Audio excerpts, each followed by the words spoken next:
আসসালামু আলাইকুম ওয়া রাহমাতুল্লাহি ওয়া বারাকাতুহু। আপনারা কেমন আছেন? সবাই ভালো আছেন? আলহামদুলিল্লাহ, আমরা ভালো আছি। এই খালেক চ্যারিটি ফাউন্ডেশনের উদ্যোগে সুবিধা বঞ্চিত মানুষের জন্য শীতবস্ত্র উপহার বিতরণী অনুষ্ঠানের সম্মানিত মেহমান হিসেবে আমাদের সাথে উপস্থিত আছেন বাংলাদেশ নির্বাচন কমিশনের ঊর্ধ্বতন কর্মকর্তা উপসচিব, ঢাকা হেড অফিসে উনি দায়িত্ব পালন করছেন, আপনাদেরই সেবা দিচ্ছেন।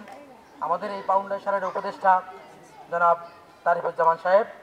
আমাদের সাথে উপস্থিত আছেন বিশিষ্ট সাংবাদিক সমাজসেবক জনাব জাহাঙ্গীর আলম সাহেব।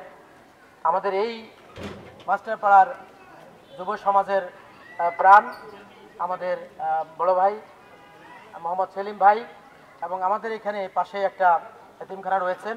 এতিমখানার মাদ্রাসার 20 জন এতিমকেও আমরা আজকে উপহার দিচ্ছি। এতিমখানার পক্ষ থেকে আমাদের মাদ্রাসার প্রিন্সিপাল মহোদয় আসছেন। তো আমরা আসলে প্রায় 200 মেহমানকে আপনাদের ঘরে ঘরে গিয়ে আমরা দাওয়াত পৌঁছেছি। আমাদের উচিত ছিল আপনাদের ঘরে ঘরে পৌঁছানো, কিন্তু আসলে জনবলের স্বল্পতা আছে, সবার বাসা আমরা ওভাবে চিনি না, কে কোথায় থাকেন। তারপরও আমাদের কিছু যুব সমাজের রনি ভাই আছেন, আমাদের এই সবাই আপনাদের কাছে পৌঁছানোর জন্য আমাদের দাওয়াত কার্ডগুলো পৌঁছিয়েছেন। আমরা কৃতজ্ঞ, আপনারা আপনাদের সেবা করার সুযোগ দিয়েছেন, কষ্ট করে এসেছেন। আমরা ক্ষমা চাচ্ছি যে আপনাদের ঘরে ঘরে গিয়ে আমরা পৌঁছাতে পারি নাই।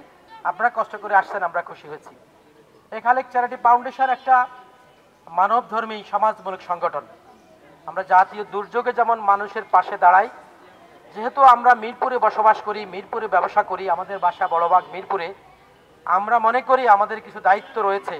আমাদের পাশে আপনারা যারা আছেন, হয়তো এই শীতে আপনাদের যথেষ্ট পরিমাণ কাপড় চোপড় আপনাদের হয়তো বা নেই। আমরা আমাদের পক্ষ থেকে সামান্য উপহার নিয়ে আমরা 13 নম্বর 14 নম্বর কাপরুল ইব্রাহিমপুরে আরও 7-8টি প্লেসে প্রায় আমরা 8 থেকে 900 মানুষের আমরা এই উপহার পৌঁছে দিয়েছি। তো সময়ের একটু স্বল্পতা ছিল, আজকে আমরা এখানে 200 মানুষকে দাওয়াত দিয়েছি। আপনারা যারা এসেছেন ইনশাল্লাহ তারা সবাই আমাদের উপহার আন্তরিকভাবে গ্রহণ করবেন, এবং আপনারা যারা আসতে পারেন নেই, আমাদের বাসা 47 বড়বাগ, আমাদের সাথে যোগাযোগ রাখবেন। এখানে রনি ভাই, সেলিম ভাইরা যারা আছেন, এখানে আসলে ওনাদেরকে পাবেন, আমরা ইনশাল্লাহ আপনাদেরকে পৌঁছে দেব।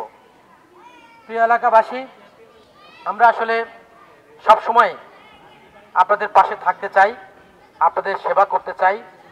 আমরা যেমনটি মসজিদ, মাদ্রাসা, এতিমখানা, দুস্থদের পাশে আমরা বিভিন্ন সময় ছিলাম, আছি। আজকে একটা ছোট্ট বিষয় বলি, আমাদের উনি কি আসছেন কিনা, আমাদের খলিল সাহেবের বস্তিতে একজন ভাই অটোরিকশা চালাতেন। ওনার অটোরিকশার মধ্যে আরেকটা বাস এসে একদম পিষ্ট করে ওনার একটা পা পুরো অলমোস্ট এখন কেটে পালার একটা মুহূর্ত যাচ্ছে। ওই ভাইটা কি আছেন? আসছিলেন? একটু সামনে আসতে পারবেন? কষ্ট করে একটু আসবেন না, আমরা আপনাদের সাথে একটু দেখাই। তো এই ভাইটি গত 7-8 মাস ধরে পঙ্গু হসপিটালে বিভিন্নভাবে উনি চেষ্টা করতেছেন, উনি চিকিৎসা করার সুযোগ পাচ্ছেন না, কারণ ওনার এখনও পঙ্গু হাসপাতালে 8 মাস লাগবে অপারেশনের সিরিয়াল পাওয়ার।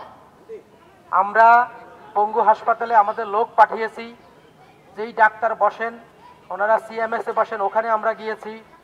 তারপরে আমরা আর্মি হসপিটালে গিয়েছি ওনাদেরকে যোগাযোগ করার জন্য। সর্বশেষ আমরা এই ভাইটার পায়ের একটা চিকিৎসার জন্য আমরা আলহামদুলিল্লাহ ডাক্তারের সাথে কন্ট্যাক্ট করেছি।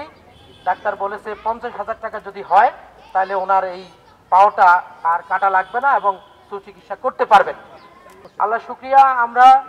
আমাদের আসলে অনেক করার সুযোগ রয়েছে, অনেক করা প্রয়োজন, আমাদেরও অর্থ বিত্তর সীমাবদ্ধতা আছে, তবুও আমরা আমাদের ব্যবসার হালাল ইনকাম থেকে, এবং আমাদের কিছু বন্ধুজন আছে যারা সবসময় আমাদের এই ফাউন্ডেশনে আপনাদের কাজ করার সময় সহযোগিতা করে, তাদের থেকে কিছু অর্থ কালেকশন করে যেমন আপনাদের পাশে এসেছি, তেমনটি এই মানুষটার জন্য আমরা চেষ্টা করছি যে অন্তত আল্লাহ যেন আমাদের সামান্য সহযোগিতা এবং সমাজের আরও যারা আছেন সবার সহযোগিতায় এই মানুষটার পাটা সুস্থ হবে, উনি আবার অটোরিকশা হোক, রিক্সা হোক, উনি জীবিকা নির্বাহ করতে পারবেন।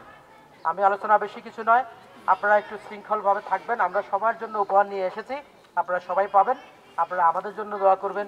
যেই ভাইয়েরা এই প্রোগ্রামটা সুন্দরভাবে আয়োজন করার সুযোগ করে দিয়েছেন, এই মাস্টারপাড়ার সেলিম ভাই, রনি ভাই, আমাদের এই যুব সমাজরা, তাদের জন্য দোয়া করবেন।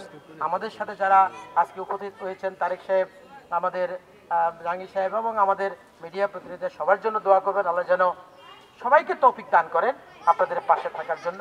ইনশাল্লাহ আবার আপনার সাথে দেখা হবে। আপনাদের সুখে দুঃখে আমরা আছি, আমাদের জন্য দোয়া করবেন। আমরা আপনাদের মহল্লাবাসী, এটা আমাদের দায়িত্ব আপনাদের জন্য সেবা করা, আপনাদের কিছু কাজ করা, যতটুকু সম্ভব আমরা করে যাব। আমাদের জন্য দোয়া রাখবেন ইনশাল্লাহ। আপনারা ভালো থাকবেন। আসসালামু আলাইকুম রহমতুল্লাহি ওয়া বারাকাতুহু।